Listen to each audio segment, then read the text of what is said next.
Terkait 9 arahan Presiden Joko Widodo yang disampaikan kepada kepala daerah pada tanggal 17 Januari tahun 2023, dan sesuai dengan arahan Menteri Dalam Negeri saat pelantikan penjabat Gubernur Maluku Sadali, pada tanggal 26 April tahun 2024 yang lalu, maka telah ditetapkan 5 kegiatan unggulan selama periode menjabat Sadali.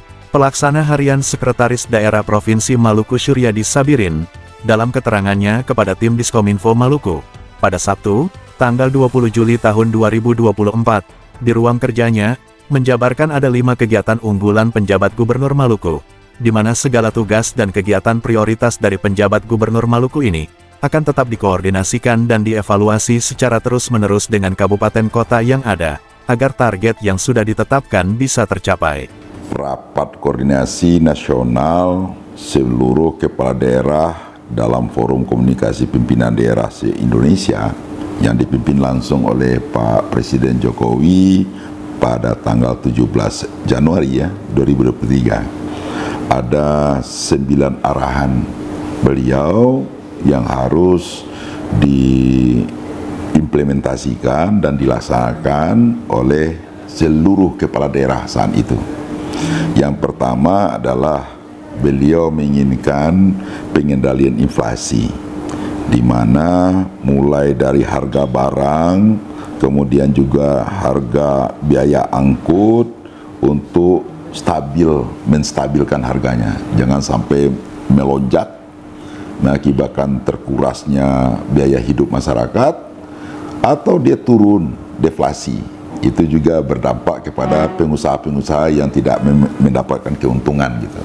Jadi menstabilkan harga dari semua aspek, baik sembilan bahan pokok, transportasi dan sebagainya yang dibutuhkan oleh masyarakat.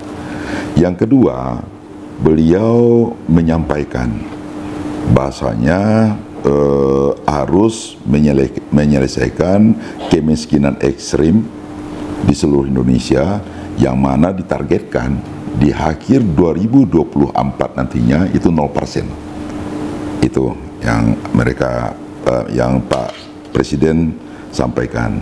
Berikut juga disampaikan oleh Pak Presiden bahwasanya harus juga melakukan penurunan stunting. Stuntingnya adalah skala prioritas, juga dianggap skala prioritas oleh Pak Presiden, di mana di akhir tahun di Desember nantinya rata-rata stunting kita itu di Indonesia sudah mencapai 14%. Yang keempat adalah di tahun 2020 ini menjadi kunci pertumbuhan ekonomi, di mana kepala daerah harus menjadikan investasi itu adalah modal utama daerah dalam membangun daerahnya. Oleh karena itu, perizinan harus dilakukan, kemudahan pengusaha untuk kita menyiapkan perizinannya. Jadi dianggaplah daerah-daerah itu menjadi surga investasi. Nah, yang kelima, diharapkan juga ASN yang sudah punya gaji, yang punya tunjangan kinerja, diharapkan betul-betul ASN ini mempunyai kinerja dan mendorong pelayanan publik yang maksimal kepada masyarakat. Yang keenam, pemerintah daerah ini juga meningkatkan PAD-nya sebesar-besarnya. Kemudian juga diharapkan semua program kerja yang sudah dituangkan melalui APBD diharapkan tidak lagi ada silva. Jadi dimaksimalkan penggunaan anggaran di APBD masing-masing. Yang ketujuh, tentu tata kelola daripada pemerintah kabupaten kota dalam menata kota-kotanya, dengan menjadikan kota ini menjadi ciri khas daerah masing-masing. Dan yang ke-8 adalah menginginkan pemilu kada serentak tanggal 27 November nantinya berjalan dengan menjaga stabilitas politik, berjalan aman dan tentram di daerah masing-masing. Dan yang terakhir adalah kebebasan beragama. Ini sangat penting, bahwasanya masyarakat tidak ada lagi gejolak untuk konflik agama nantinya. Nah, ini harus dipaparkan.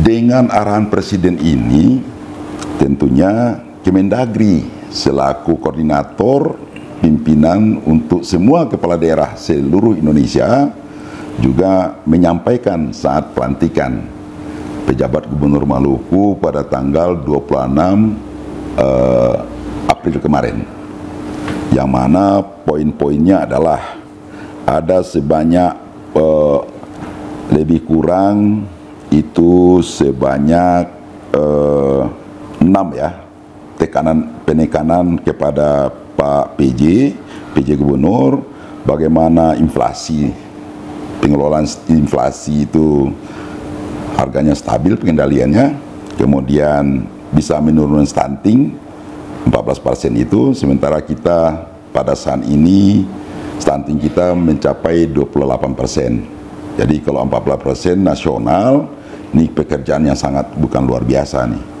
kinerja. Kemudian bagaimana BUMD kita dimaksimalkan, minimal dia di samping dia melayani kebutuhan masyarakat, di samping itu juga mendorong peningkatan PAD, kemudian pelayanan publik semakin bagus. Ya, kita berharap pengangguran juga dengan adanya kinerja pelayanan publik yang baik, kemudian adanya kerjasama dengan perizinan, tentunya pengangguran semakin berkurang, dan kemiskinan ekstrim yang posisi kita itu 2,59%, kita di akhir Desember diharapkan oleh Pak Presiden 0%, ini kita mulai koordinasikan. Di samping itu juga bagaimana pilkada serentak harus aman, kemudian betul-betul terjaga pemilihan yang jurdil nantinya tercapai. Tentu yang terakhir adalah bagaimana menyelesaikan masalah tata kelola pemerintah yang baik. Dengan demikian,